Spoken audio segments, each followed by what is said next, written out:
And welcome back to my garage.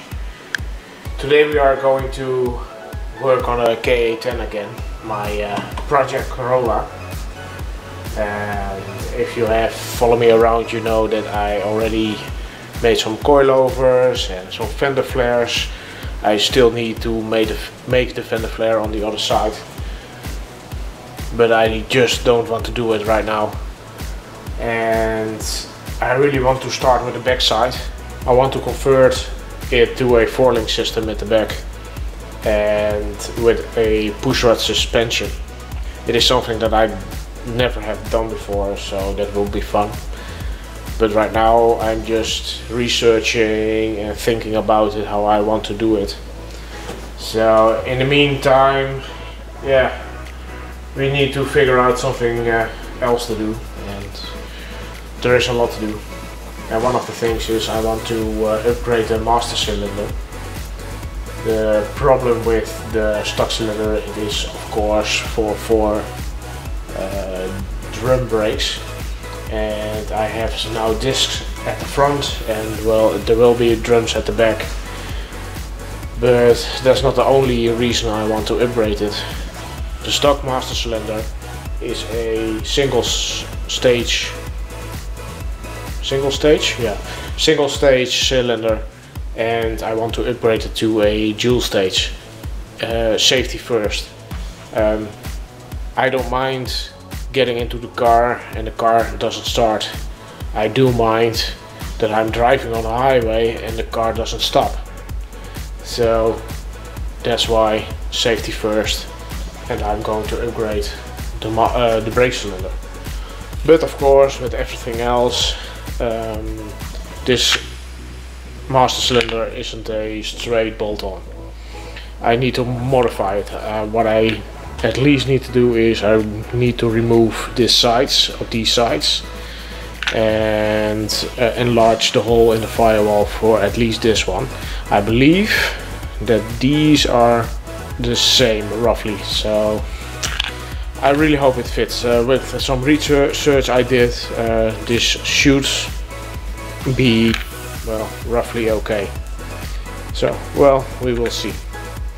But as I've said, I need to drill a hole in the firewall, or enlarge the hole in the firewall.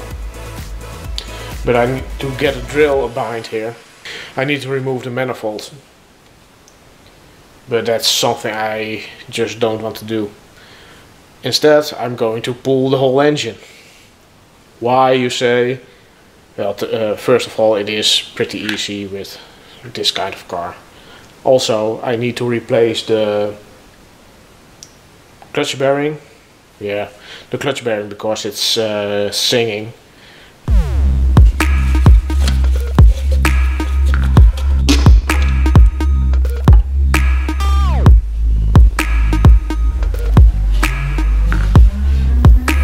The original filter.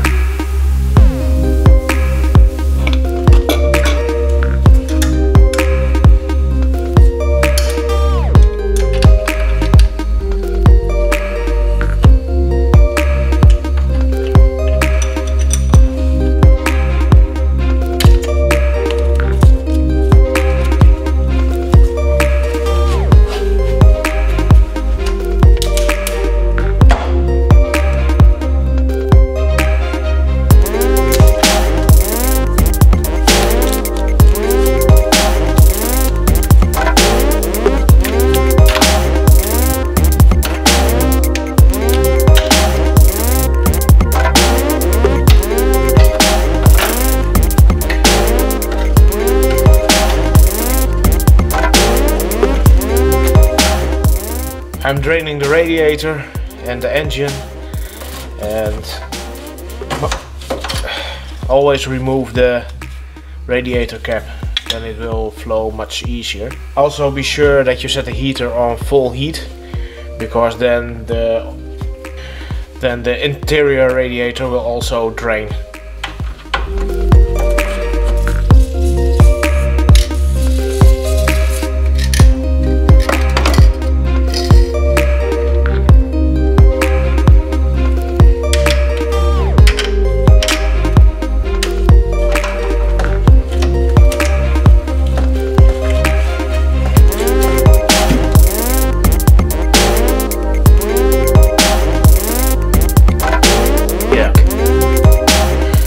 it's a matter of waiting until it's fully drained. But in the meanwhile, we're going to loosen up some, well, wire connections and fuel lines. There aren't that many, so we'll be done in no time.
I do believe the engine is now completely loose.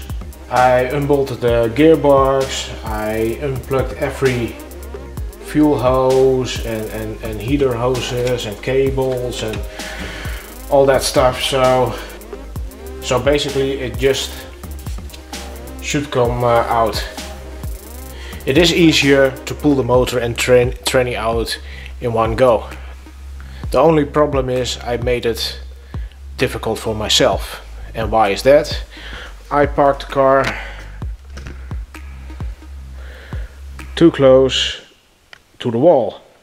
As you can see, there is a cabinet and here is the car.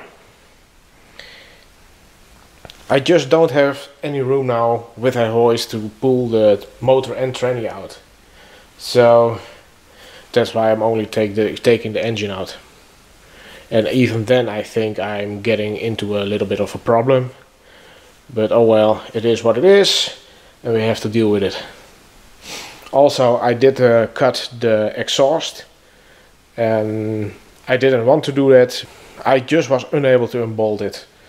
And the exhaust have to go anyway, but it was a good part and I hate to ruin good parts.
The engine is out and now we have all the room we need to get to the master cylinder.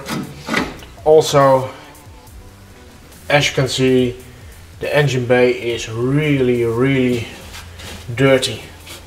Somebody sprayed the whole engine bay with some anti-corrosive stuff, and of course it is needed over here, so that's a good thing. But it looks like how do you call that stuff?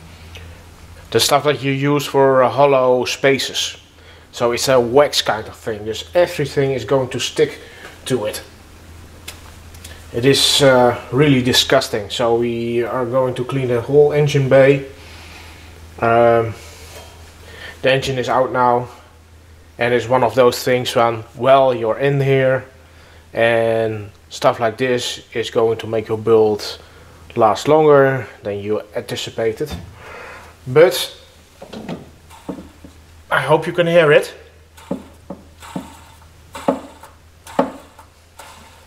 The release bearing is indeed worn. We are going to replace that. But for now, I'm going to take the master cylinder off, because there is some fluid left in the master cylinder. I'm going to suck that all out.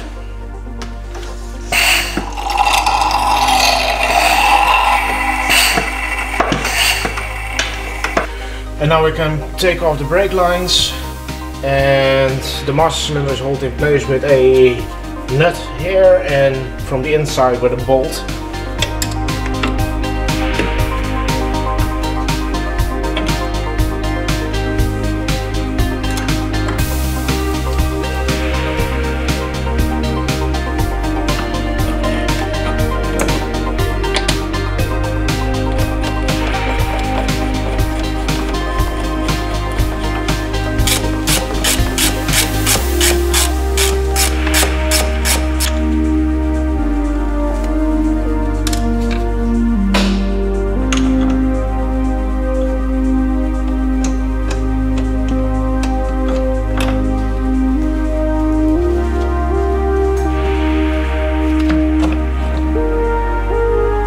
the old master cylinder, and of course I'm not going to throw it away.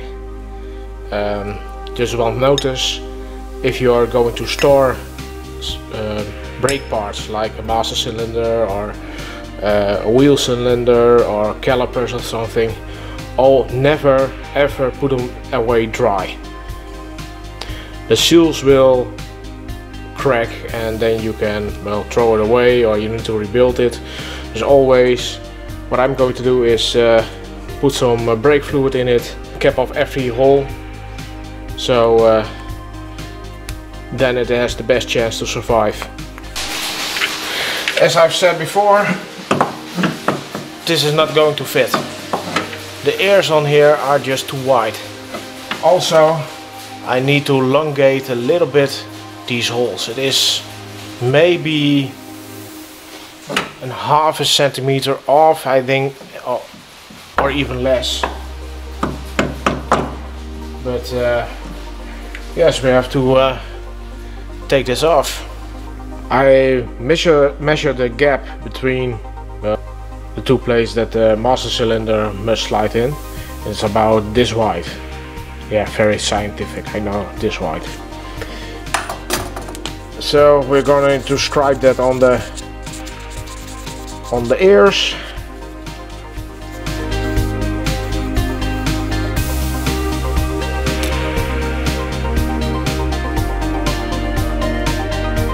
I'm going to get a grinder and cut it off.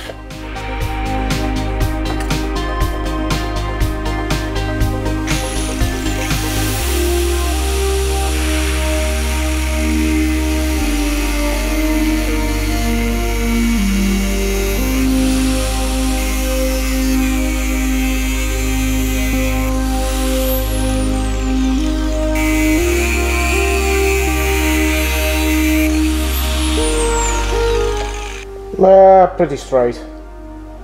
I need to deburr it, but first I'm going to test fit it.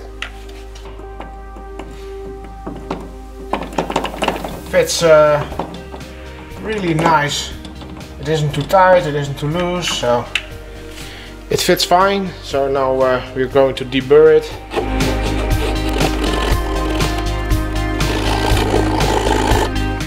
Now we're just going to drill the center hole, so that the master cylinder can fit into the hole.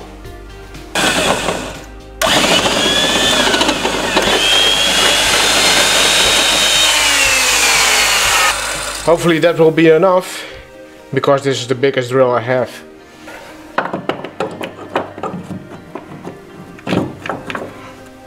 At least this fits now.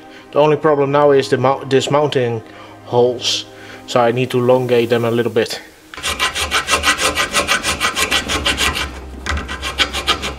After a couple of trips to the workbench, I did elongate the holes enough. It was just maybe 3 millimeters each hole, and now I can bolt it back in. But of course it isn't a permanent install, because I want to clean the engine bay up first.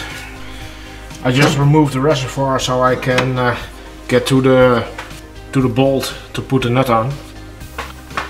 I need to use a bolt because this is the original one. It came with a stud, so it will bolt on from the inside. But of course this one doesn't have that.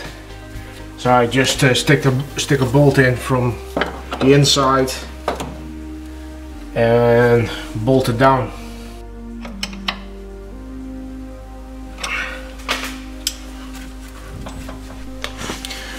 Now of course we need to put back the engaging pin, or how it is called.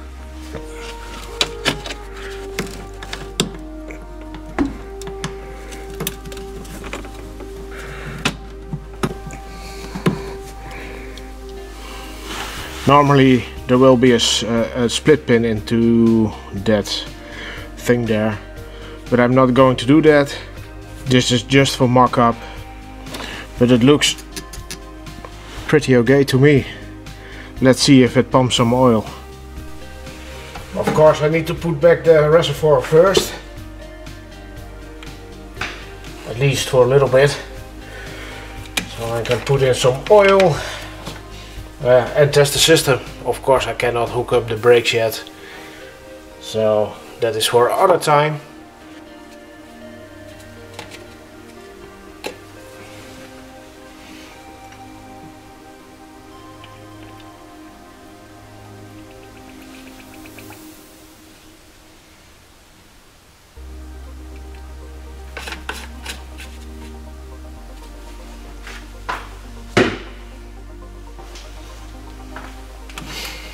Of course I'm going to make a big mess of it all again, so a little bit of protection. Well, let's see if it works.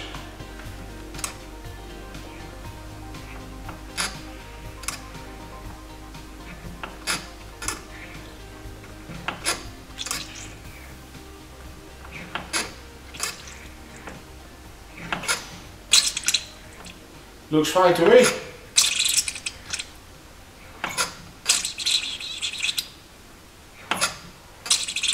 I call this a win. Okay guys, that's it for today's video. We did remove the engine, we upgraded the master cylinder, and to be honest, it wasn't a really big job this time.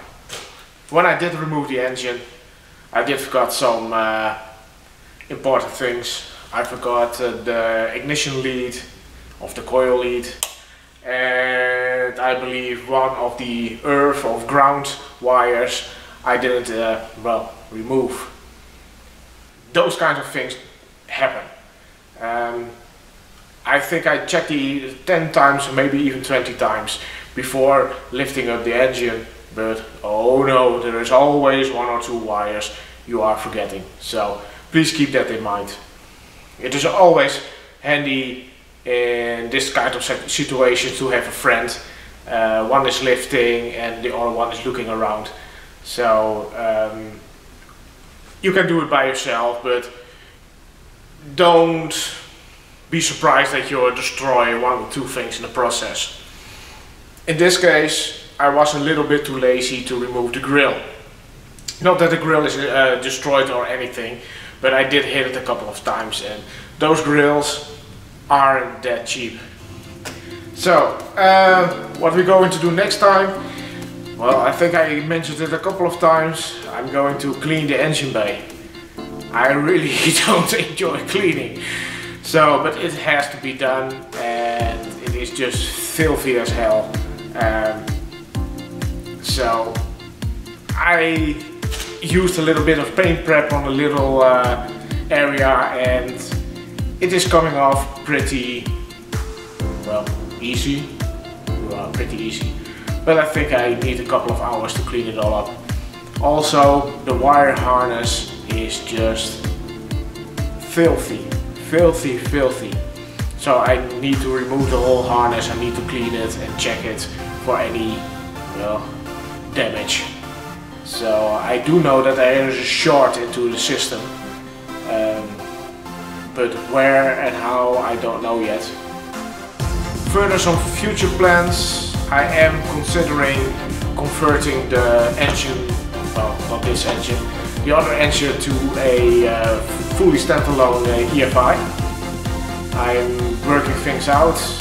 It is just something I want to do. I never done a fully carbureted engine to EFI, so it is a challenge for me, and I think it makes a couple of good videos. And also, it's going to be on a budget.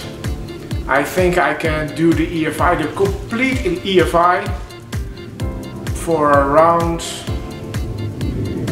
maybe $400, and that is including ITBs. So fully 4 throttle bodies, quad throttle bodies.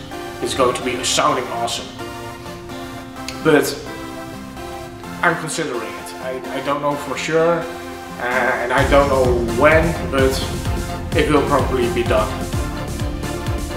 Well, that's enough rambling from me. I really want to thank you all for watching, and for the people that are subscribed to me. That's really awesome. The last time I checked, I got 311 subscribers. That's more than I even wish for. That's maybe sounding a bit corny, but I really do. I just really like teaching people things, and showing people things, and if people are picking something up from it, that's a big well, boost for me. So if you like this video, please like this video. If you want to follow me around, you guys know what to do, and leave a comment. I love comments, and I will see you next time. Bye.